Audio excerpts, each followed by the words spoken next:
Welcome to Pelican, Alaska. Population 149.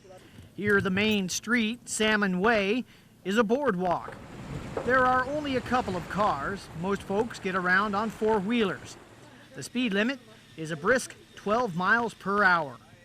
Henry Allard has lived here for 18 years. Peace and tranquility and the beautiful scenery. This is God's country. No tourists, no overwhelming traffic. You can only get here by boat or float plane, but Pelican has its own city hall, health center, and post office. There's the volunteer fire department, although some of the firefighting equipment looks like it's from another era, and it is. 1952 to be exact, and still sporting the original tires. This is our original, the original fire truck for Pelican Fire Jeep. It has a two-stage pump, 500 gallon per minute pump, volume and pressure. It now has currently 810 miles on it, which are all boardwalk miles. There's been a couple collectors that have tried to get this from us, but it's just too much a piece of this town to ever let go. The pump still works and it's still capable of fighting fires. Pelican even has its own hydroelectric plant, built when the town started back in 1938. Water flows downhill from Pelican Creek through this flume. Some gets siphoned off towards people's taps, the rest turns generator turbines. While there's not much crime in Pelican, there is this sign warning unsuspecting visitors to beware of pickpockets and loose women. But you're far more likely to run across a stray bear on the boardwalk than a pickpocket.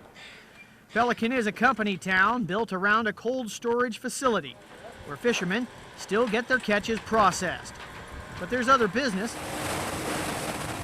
Chris Howard runs a small charter operation out of the harbor into Lisiansky Inlet and beyond. A lot of people, kayakers and campers, like to wheel in here. There's a little fire pit, and then they can camp close to town. Our local bear comes out and visits the island on occasion. We're headed out behind First Island. These island names are pretty tough. There's First Island, Second Island, and Third Island.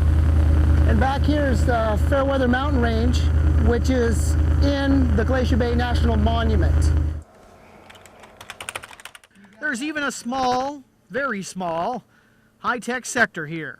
Paula Bergner taught herself how to design web pages, then started her own website design company, Northern Lights Design. There was a lot of times where I'd come to a stumbling block, but I just, there's not much to do in Pelican in the winter, so I just sit there and do as much research as I could and call people up and say, well, how do I do this? And I would just keep going until I figured it out. There's a lot of artists and crafts people around Pelican that are doing things, and then they can sell their artwork through a website on the internet. There's only one place to buy groceries in town, from the Pelican Seafoods Company store. Prices here can run a little steep by city standards. So while living in Pelican has its challenges, there's one thing here you won't find in a big city. Pelican's kind of like a big family. If somebody's squabbling with somebody, well, they get along one way or another because you talk to them or you see them every day. Like most of rural Alaska, Pelican is not glamorous. It attracts the independent-minded sort that loves nature. And those who've been here a while point out that things haven't changed much here over the years. In a sense, it's a place where time has stood still. I left Pelican in 1959 and came home on visits to visit my parents. And that's one thing you can do when you're from Pelican. You can come home again. In Pelican, Kirk Chason,